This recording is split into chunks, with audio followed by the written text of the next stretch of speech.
Hey everyone, welcome to On Tap. I'm Chris, and today is part 2 of 3 East Asian Lager taste test.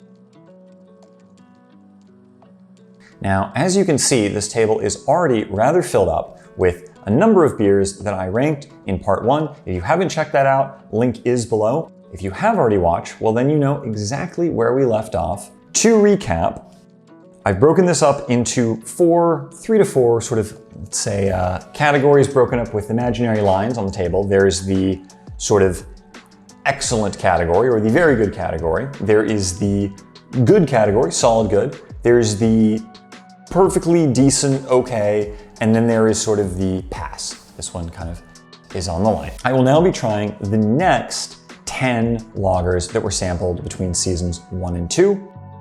Let's get to it. So it is time. Let the battle royale commence. Picking up random here, we got Kirin Ichiban. And you have the Kirin on the front here, right? The mythical animal, the Qilin. Doesn't really smell like anything.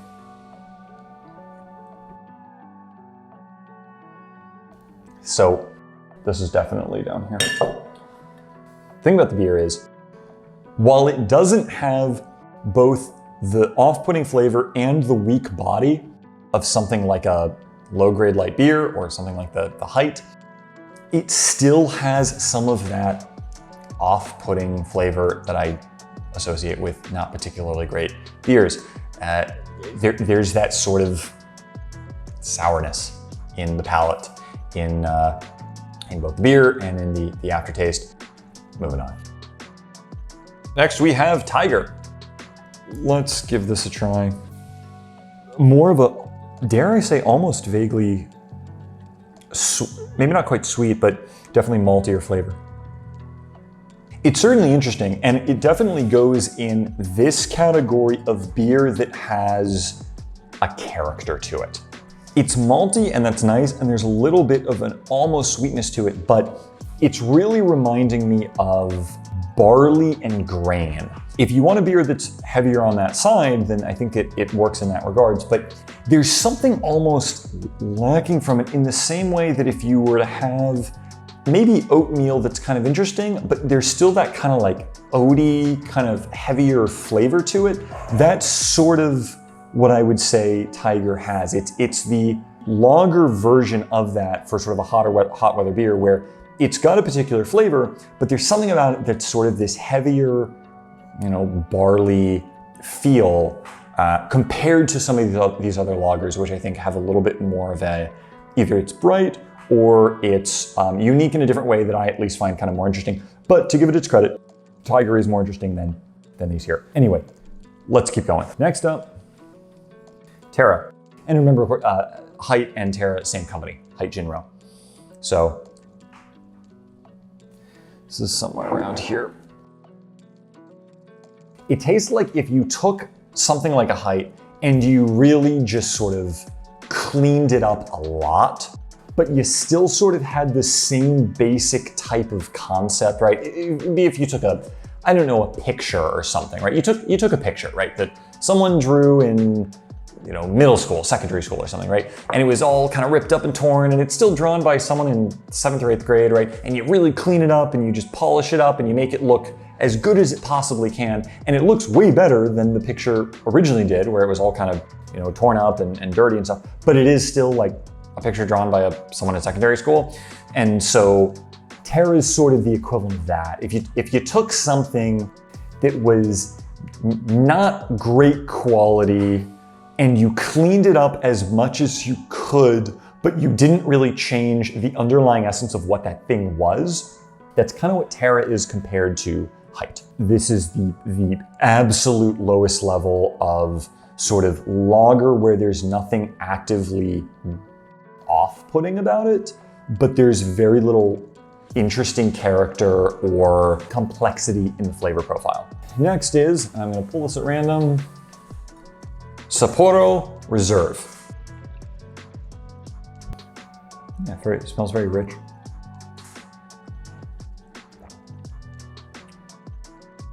It's going up. It's going at the top. That is a It is similar to the Sapporo, but it's just a little bit richer.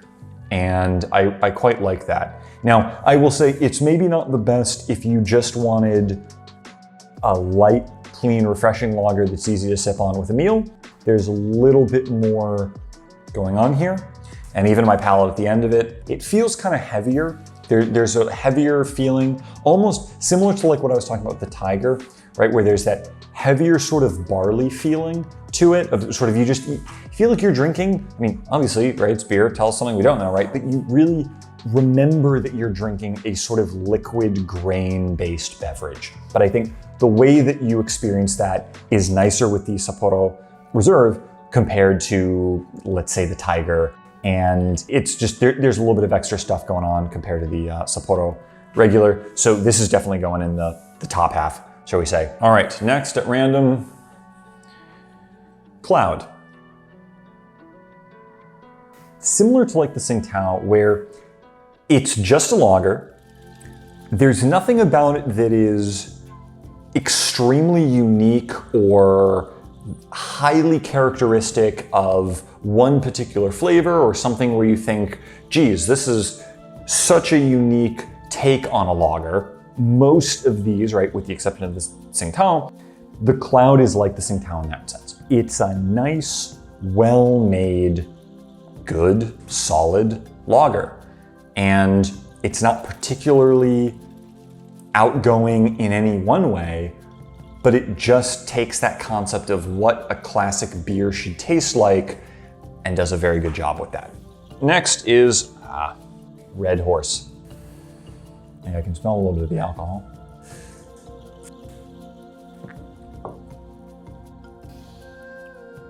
It's going somewhere around here. Pretty good. The only thing that's bringing it down a little bit for me compared to these other ones is the alcohol feels too forward on the beer compared to these other ones, where I'm drinking this and the main thing that I'm thinking is this beer has more alcohol in it. But beyond that sort of, there aren't a lot of other flavors or complexities that I'm getting other than this is a lager and it's got a bunch of alcohol. For that purpose, if it's the idea of we're gonna drink a lager that's gonna have more of a kick, then this works very well. And this is definitely a beer that I'm totally fine with. Let's try the next beer, which, there we go. I think I know what this one's gonna be. Sapporo Black. Doesn't smell like much. Maybe a little bit of a sort of roast malt smell. You know, obviously black lager makes sense. This is the other beer along with the Asahi Black that I think is definitely the most different in style, just fundamentally, between pretty much all the other beers on the table. So it does make it a little bit of an apples and oranges comparison, but this does have a more unique flavor compared to these other beers. And so it's certainly solid. It's certainly in this. This is the main difference, I think, between the Asahi and the Sapporo.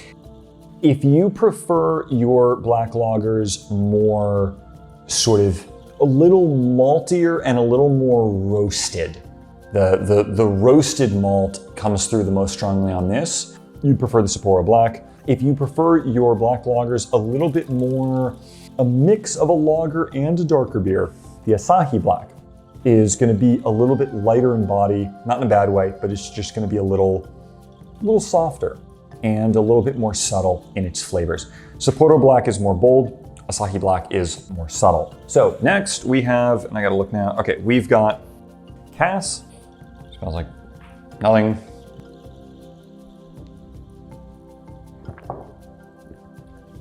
That's going down here. That is in the pass category. This has a weaker body than Kirin, and it has some very slightly kind of off-putting, vaguely light beer kind of flavors to it, where it's just, there's not much of a interesting character to this. It feels very thin. The flavor profile is pretty non-existent. The only thing I can say that for the reason why I put it above this is that the act of off-puttingness I think is not as bad as with the Kirin or with the Height, but that is about it. Let's continue on. We have one of my favorite bottles, Lucky Buddha.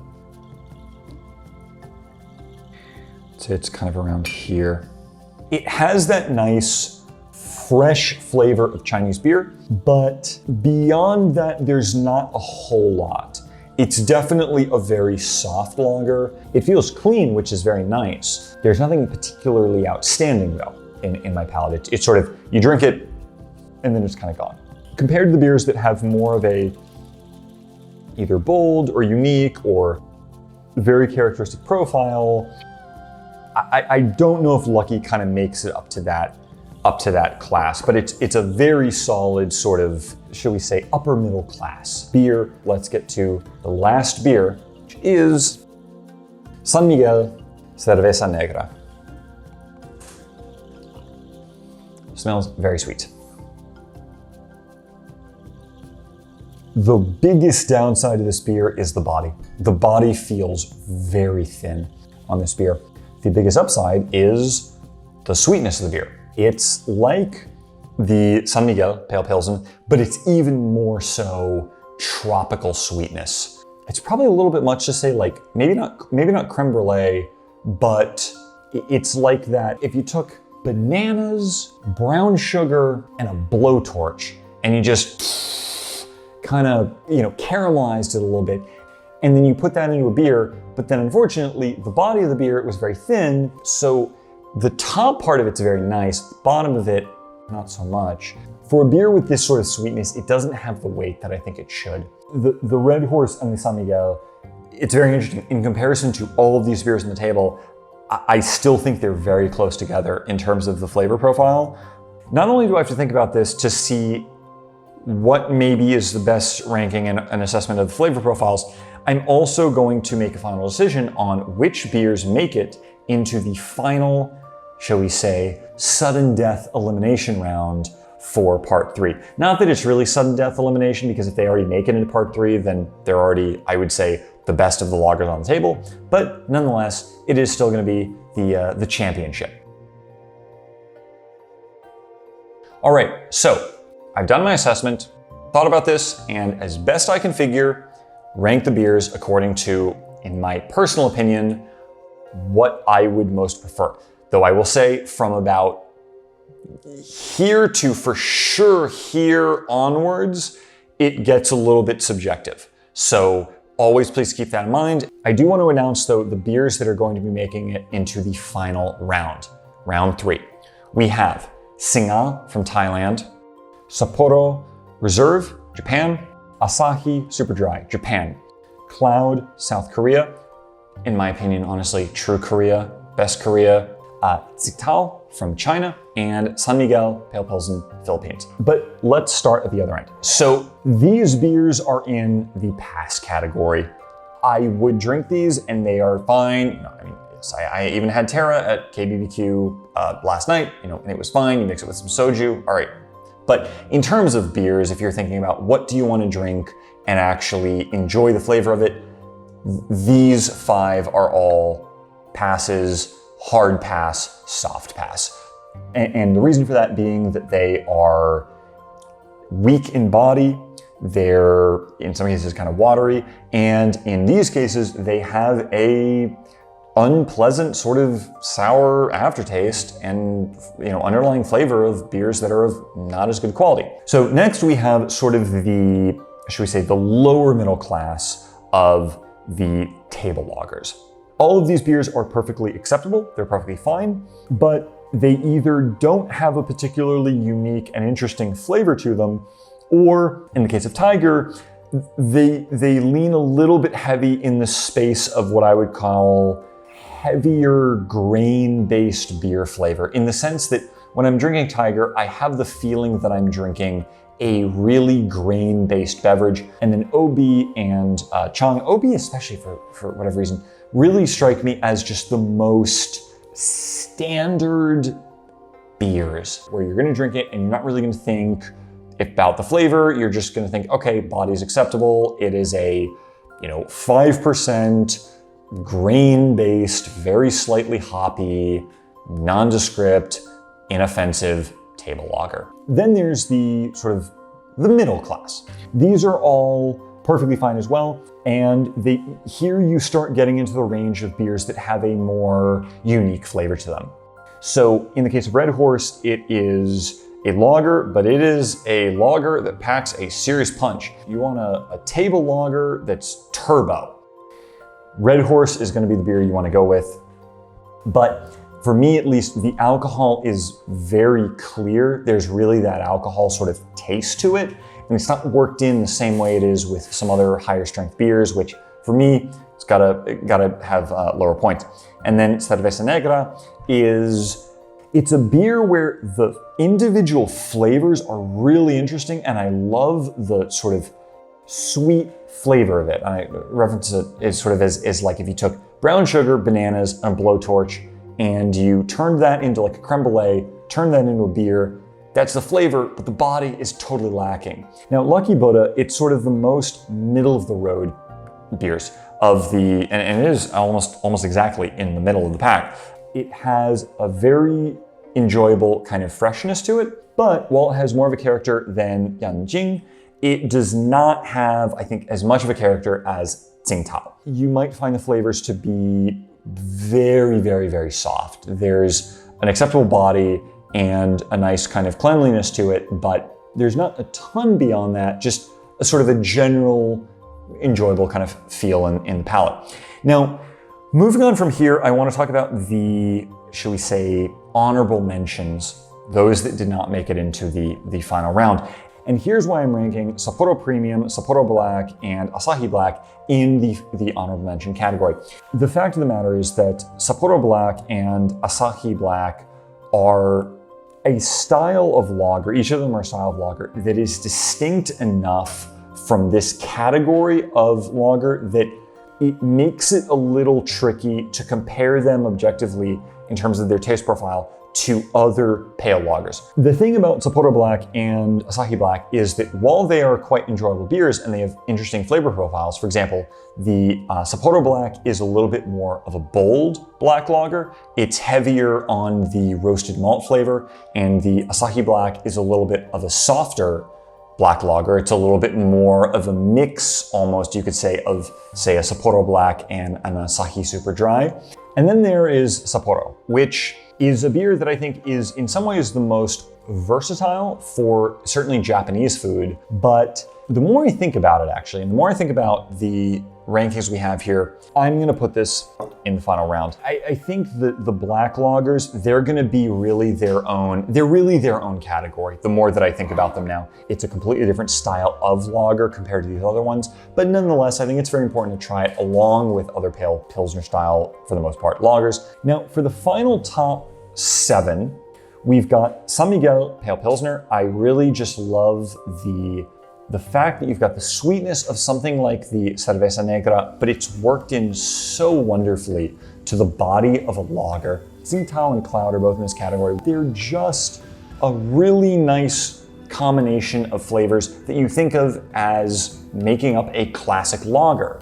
Asahi, the Karakuchi flavor, that dry, light, almost cloud-like feeling. I really love it. I really love it so much. And I think it goes so well with subtle flavors. That's such an advantage of a beer like this. You get this nice flavor, but it doesn't overpower whatever you're eating. And it's a perfect pairing for the flavors of, especially, I've said it before, sashimi. So next is sort of Sapporo Reserve. And I love the maltiness of this, where it tastes like something akin to maybe a Tiger, but just done better. You don't have that feeling of, okay, I'm drinking a grain-based liquid. It's that experience, but it's just richer and fuller. It's not creamy, but it's richer and fuller. And then Singha, I love the pop. I love that feeling of a bright, almost spicy sort of experience in the palate, just based on the standard ingredients of a lager. It's not like Singha is brewed with anything beyond kind of the standard ingredients that you normally would expect. But the fact that the hops and the malt work together so well is just a huge plus. So one thing to make clear is that all of these beers are not organized according to literally which one I think is best or worst, but more so all 7 of them are gonna be making it to the finals. So to recap, in dead last, we got these 3, total pass. Here, soft pass, I wouldn't bother. Here, very standard kind of table lagers. Here, perfectly fine middle of the road beers, depending on whether you prefer heavier or lighter, bodies. Honorable mentions, but really unique given the flavor profiles. And then finally, we have the 7 finalists making it into part 3. I also like the representation that we have in the finals. So we've got Thailand, Japan, South Korea, China, and the Philippines. The only one that didn't make it in was Singapore.